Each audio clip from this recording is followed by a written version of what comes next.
We are continuing our reflections on the book of Hosea.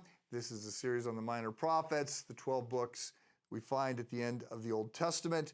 We're focusing on this 8th century prophet Hosea, whose marriage to an unfaithful wife, Gomer, is the backdrop for the prophetic ministry that he's called to. So we looked yesterday at the first 3 chapters. There are 11 chapters that follow.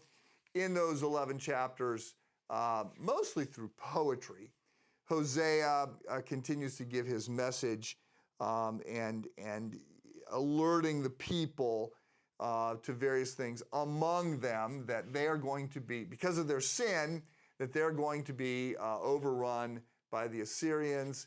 But then he says, because remember, there's 2 nations now, there's Israel and Judah.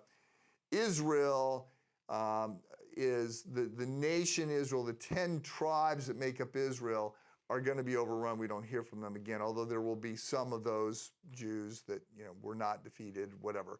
But the message also has a promise that God is going to raise up a new king, that he's not giving up on them. That new king will come from Judah, going to come from the lineage of David. So, look, let's just be sure we understand what's going on here, because it's such a powerful point.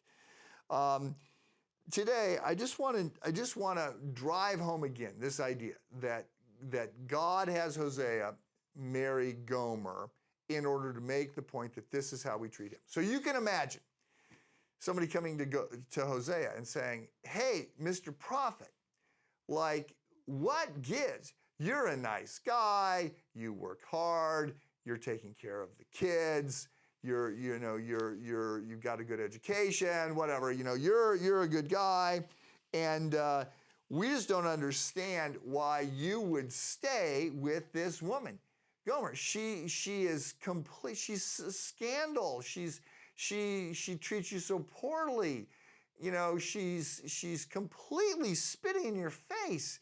And yet you keep, you just keep going back to her. We do not get it. What do you see in her?"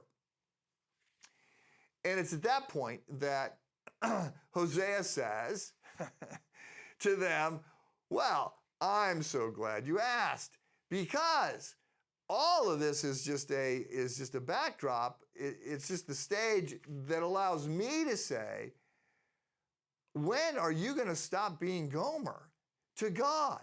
Because that is exactly what is going on here. You are treating, you're acting the part of a whore. You are selling yourself to these other gods and other nations and to money and to other things, and you're turning your back on God.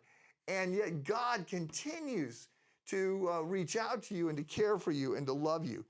And God lifted us out of slavery. I have lifted Gomer out of slavery. God led Israel to Mount Sinai to enter into a covenant. I entered into a covenant with Gomer. Israel took all the wealth that God had given to her and gave it to other gods. Gomer took all the money that I've given to her and she spent it on other men. Gomer, God appealed to Israel to come back. I have appealed to Gomer to come back. And my marriage is here to illustrate what you have been doing. So it's just worth reflecting on the fact that Christianity uses marriage as the metaphor for our relationship with God.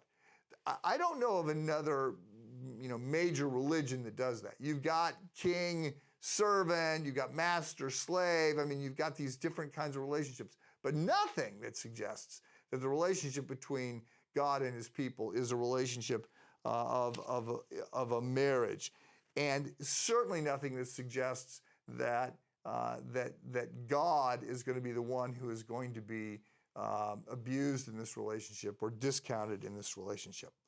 So the other thing to note here is that the other nations have to look on here and wonder, especially as Israel survives and goes on, what in the world does God see in the Jews?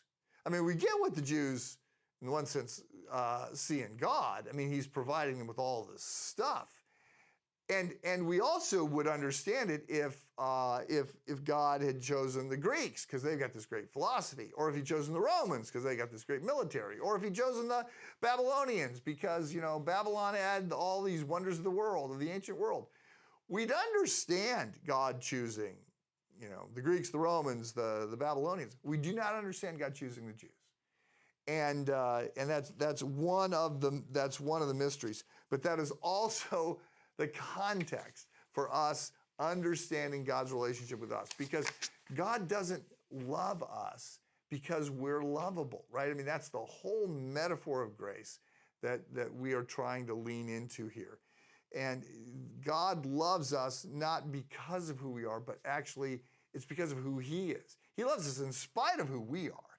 He loves us because of who he is. And so he extends his grace. God is the hero of the story. We are not. And that's bad news, but it's actually very freeing news as well. He knows the worst about us, and he loves us in spite of that because he is love, not because we're so lovable. Have a good day.